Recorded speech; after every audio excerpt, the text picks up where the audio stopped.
का second class आप complete करने जा रहे हैं, जिसमें दो इंपॉर्टेंट टॉपिक एंजाइम उत्प्रेरण और आकार वर्णनात्मक उत्प्रेरण यानी एंजाइम कैटालिसिस और सेफ सेलेक्टिव कैटालिसिस, जिसका दूसरा नाम जियोलाइट है, आज पढ़ने जा रहे हैं। जो 12th क्लास के सतह रसायन, पृष्ठ रसायन का दो इंपॉर्टेंट टॉपिक है उत्प्रेरण टॉपिक के अंतर्गत। तो शुरू होता है एंजाइम उत्प्रेरण, एंजाइम कैटालिसिस। हमारे और आपके शरीर में बहुत सारे ऐसे जैविक रासायनिक अभिक्रियाएं हैं, जैसे हम लोग जो भी खाद्य सामग्री ग्रहण करते हैं वो सुक्रोज में कन्वर्ट होता है, शर्करा के अणु में कन्वर्ट होता है, जो ये है, और जो जिसका जलांशन होने पर, हाइड्रोलाइसिस होने पर ये ग्लूकोज और फ्रुक्टोज में टूटता है। लेकिन तब तक से ये जलांशन का काम नहीं होगा जब तक से एंजाइम की उपस्थिति नहीं होगी। यानी अगर किसी मानव शरीर के बॉडी में एंजाइम की कमी हो जाती है तो उसके बॉडी में ग्लूकोज का बनना रुक जाता है। तो इन्वर्टेज जो है यहाँ एक उत्प्रेरक का काम कर रहा है इस रासायनिक अभिक्रिया में। तो कुछ रासायनिक अभिक्रियाएं जो हमारे और आपके या किसी पेड़ मतलब कि जीवित शरीर में संपन्न होती है एंजाइम के उपस्थिति में, इन्वर्टेज और जाइमेज, ये सभी जो भी है एंजाइम्स हैं जिनके प्रेजेंस में ये रासायनिक अभिक्रियाएं संपन्न होती हैं। तो इस एंजाइम को एंजाइम उत्प्रेरक कहते हैं और इसके उपस्थिति में किसी रासायनिक अभिक्रिया का संपन्न होना एंजाइम उत्प्रेरण कहलाता है। ये जो इन्वर्टेज है ये यहाँ पर उत्प्रेरक का रोल निभा रहा है, कैटलिस्ट का। तो ये एंजाइम उत्प्रेरक है और ये घटना एंजाइम उत्प्रेरण है। उत्प्रेरण, एंजाइम उत्प्रेरण एक प्रक्रम है, एंजाइम उत्प्रेरक एक पदार्थ है। तो एंजाइम नाइट्रोजन युक्त कार्बनिक यौगिक होते हैं जो किसी जीवित मतलब जैव जो भी मतलब जैव अणु से संबंधित ये नाइट्रोजन युक्त कार्बनिक यौगिक होते हैं जो बहुत सारे रासायनिक अभिक्रियाओं को संपन्न होने में सहायक सिद्ध होते हैं, और इन्हीं के उपस्थिति में वो आसानी से रासायनिक अभिक्रिया संपन्न होती है। तो इस पदार्थ को, इस एंजाइम को एंजाइम उत्प्रेरक कहते हैं और ये घटना एंजाइम उत्प्रेरण कहलाती है। अब ये पूरा एंजाइम कैटालिसिस होता कैसे है ये आप समझने जा रहे हैं। पिछले लेक्चर में, पिछले क्लास में समझाया गया था कि आखिर उत्प्रेरक कैसे किसी अभिकारक के लिए अभिक्रिया स्थल का कार्य करता है, कैसे अभिकारक को प्रतिफल में परिवर्तित होने में सहायक होता है। तो आपको समझाया गया था इस तरह से, इस तरह से समझाया गया था कि पहले अभिकारक का अणु उत्प्रेरक के सतह पर आकर जुड़ता है, फिर अधिशोषण के सिद्धांत के तहत ये दोनों तो जुड़ जाता है। अधिशोषण ऊष्माक्षेपीय अभिक्रिया होती है जिसके तहत ये जुड़ते ही ऊष्मा का क्षेपण होता है और उस हीट एनर्जी का यूज ये अभिकारक आपस में अभिक्रिया करने में करता है, और ये अभिकारक आपस में अभिक्रिया करके प्रतिफल का निर्माण करता है। जो ही प्रतिफल बन जाता है ये उत्प्रेरक के सतह को छोड़कर अलग हो जाता है। आज ठीक ऐसा ही कॉन्सेप्ट एंजाइम उत्प्रेरण का यहां देखने के लिए मिलने जा रहा है। आपको बता दें कि एंजाइम उत्प्रेरण की जो ये घटना है ये कीलॉक सिस्टम पर आधारित है। कीलॉक सिस्टम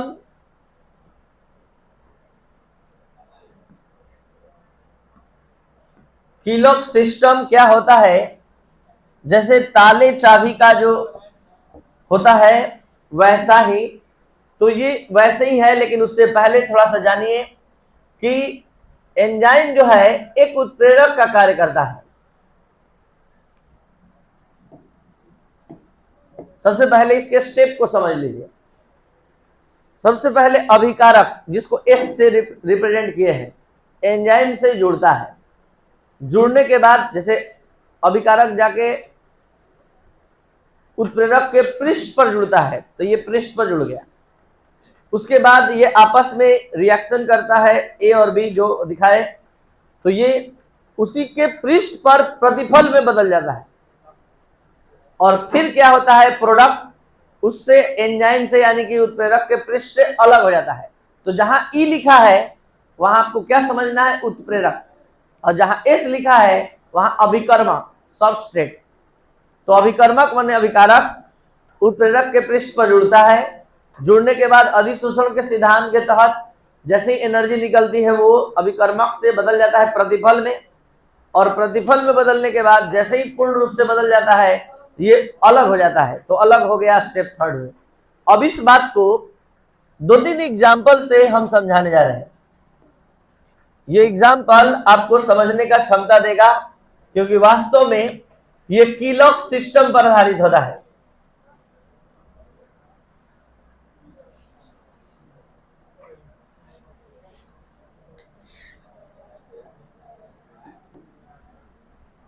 ये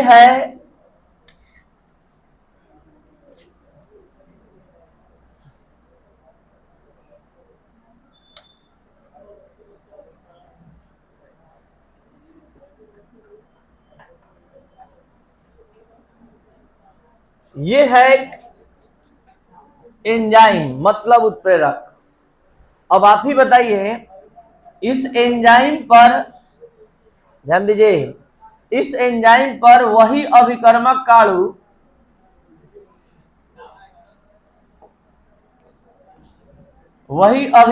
काणु फिट होगा जिसकी आकृति इसके जैसी होगी। तो ये है एस, ये है ई, ये है ताला और ये है चाबी। ये है अभिकारक, ये है उत्प्रेरक। तो ये सिस्टम क्यों समझाया जा रहा है कि आपके दिमाग में ये बात फिट हो जाए कि सभी एंजाइम सभी रासायनिक अभिक्रिया को नहीं संपन्न कर सकती है।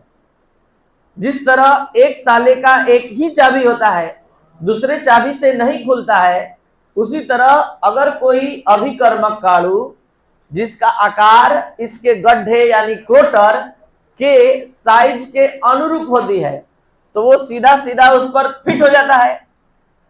और इसके लिए इस एस यानी अभिकर्मक के लिए ये उत्प्रेरक का रोल अदा करने लगता है, जो इसके क्रोटर में यानी कि गड्ढे में या छिद्र में फिट नहीं बैठता है, उसके लिए ये उत्प्रेरक का काम नहीं करता है।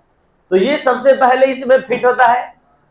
तो ई और S, E plus S, arrow E S. अब जैसे ही ई एस बन जाता है, ये अधिशोषण के सिद्धांत से जैसे ही अधिशोषित हो जाता है, ये धीरे धीरे एनर्जी गेन करके ये प्रोडक्ट में बदल जाता है। और प्रोडक्ट में बदलने के बाद जो ही प्रोडक्ट अच्छे से बन जाता है, ये तुरंत इस एंजाइम से यानी कि उत्प्रेरक के सतह से अलग हो जाता है। तो यही दिखाया गया है। तो वास्तव में जो अधिशोषण के सिद्धांत, उत्प्रेरक के अधिशोषण सिद्धांत को आप पढ़े थे, काम वही हो रहा है, लेकिन यहाँ कुछ स्पेसिफिकेशन, विशिष्टीकरण दिखाया गया है जो आप समझने का प्रयास कीजिए कि उसमें क्या है कि एक उत्प्रेरक 2-3 अभिक्रिया के लिए काम कर देता है, लेकिन यहाँ पर क्या है कि एक बायोलॉजिकल रिएक्शन है, वहां पर इन्वर्टेज एंजाइम लग रहा है, तो वहां इन्वर्टेज एंजाइम ही लगेगा। और उसी रिएक्शन के लिए जिस तरह हर ताले का एक चाबी होता है, दूसरे चाबी से वो नहीं खुलता है, तो उसी तरह ये अभिकर्मक का अणु काम करता है। इसी को हम दूसरे ढंग से भी समझा सकते हैं, इस तरह से। यहां पर ये हमारा इस बार एंजाइम है।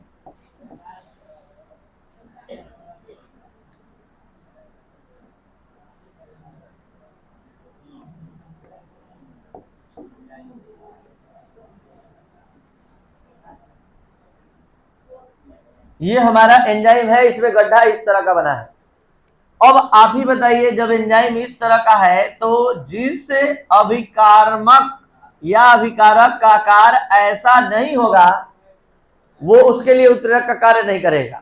यानी इसके लिए ये काम करेगा क्योंकि इसके गड्ढे में फिट बैठेगा, उसके आकृति के परिपूरक होगा, तो ये उत्प्रेरक का रोल निभाएगा और उसको प्रतिफल में बदल देगा। तो ये है एंजाइम उत्प्रेरण की क्रियाविधि। अब हम समझाने जा रहे हैं आपको आकार वर्णात्मक उत्प्रेरण। आकार वर्णात्मक उत्प्रेरण क्या है, ध्यान दिया जाए। आकार उत्प्रेरण, आकार वर्णात्मक उत्प्रेरण कुछ धातु के, जिसको दूसरा नाम देखिए क्या लिखा हुआ है, जियोलाइट। तो ये जियोलाइट क्या होते हैं, बोर्ड पर ध्यान दीजिए।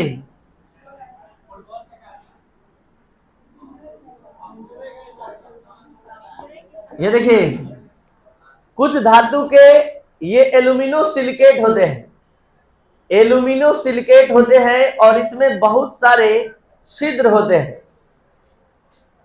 जिस तरह पिंजड़े में बहुत सारा छिद्र होता है, ये धातु के एल्यूमिनो सिलिकेट इस तरह के बने होते हैं।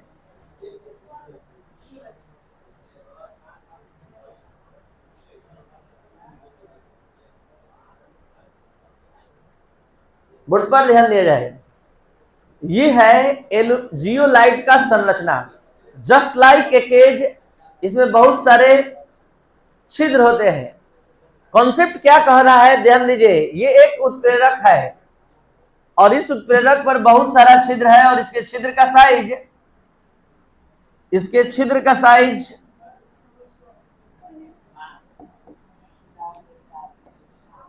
इसके छिद्र का साइज जो है 200 पीएम से 740 पीएम तक है। जरा ध्यान दीजिएगा, वहां पर कीलक सिस्टम पड़े थे, यहाँ शेप के अनुरूप, साइज के अनुरूप जो अभिकर्मक काणु जाकर फिट होगा उसके लिए उत्प्रेरक का काम करेगा, नहीं तो नहीं। तो होता क्या है, तीन तरह का कॉन्सेप्ट है। पहला, जिस अभिकर्मक के अणु का आकार इसके रेंज में होगा, इसके छिद्र के आकार के बराबर होगा, वो अभिकर्मक काणु आएगा और इसके छिद्र में एकदम पूरा फिट हो जाएगा, पूरा फिट हो जाएगा। ठीक है, तो इसके लिए ये उत्प्रेरक का काम करेगा और वो प्रतिफल में बदल जाएगा। कब? जब इस साइज के रेंज में अभिकर्मक होगा तब। अगर अभिकर्मक छोटा होगा तो वो इस छिद्र में प्रवेश करेगा, फिसल कर बाहर गिरेगा। अगर अभिकर्मक बड़ा होगा तो क्या होगा, वो इस पर फिट ही नहीं होगा और उसके लिए ये उत्प्रेरक का काम नहीं करेगा। फिर से, जिसका साइज इस छिद्र के साइज के अनुरूप होगा उसके लिए ये अधिशोषण के सिद्धांत से उसको अधिशोषित करेगा, अभिकारक से प्रतिफल में बदल देगा। जिसका आकार छोटा होगा वो इस छिद्र में प्रवेश करेगा, फिसल कर बाहर गिर जाएगा, उसके लिए उत्प्रेरण की घटना नहीं होगी, उसके लिए ये उत्प्रेरक का रोल नहीं निभाएगा। और तीसरा, जब अभिकारक काणु इस आकार से बड़ा होगा तो ना फिट होगा ना उत्प्रेरण की घटना संपन्न होगी। तो इसका नाम आकार वर्णात्मक उत्प्रेरण क्यों है, क्योंकि साइज और आकार के अनुसार ये चयन करता है और तब जाकर उसके लिए उत्प्रेरण की घटना संपन्न करता है, तब उसके लिए उत्प्रेरक का काम करता है। इसीलिए इसका नाम पड़ा शेप सेलेक्टिव कैटालिसिस।